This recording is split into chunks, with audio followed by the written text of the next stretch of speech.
Have you ever wondered what's the impact of having bad credit? What's that bad credit really costing you? Certainly good credit is an economic choice, but from a mental or emotional standpoint, there's a big unspoken impact on your life, and that's oftentimes impossible to measure. Bad credit or low credit scores show up as limitations and looks like I can't get something accomplished. It shows up as there's a problem or maybe something's broken. And I can assure you that nothing is further from the truth. So what's the real economic impact of having bad credit? Well, for example, there are many opportunities that you won't be afforded. You may not be able to buy a car or qualify for employment. On a bigger scale, you may not actually be able to get financed. So the actual impact on your credit is substantial. Maybe you're a business owner and you just can't grow your business because of your credit past.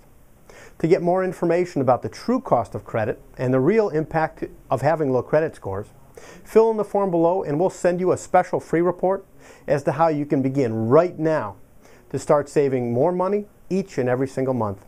This is Corey from FixMyReport.com with another Kick Your Creditors' Assets moment. Thank you.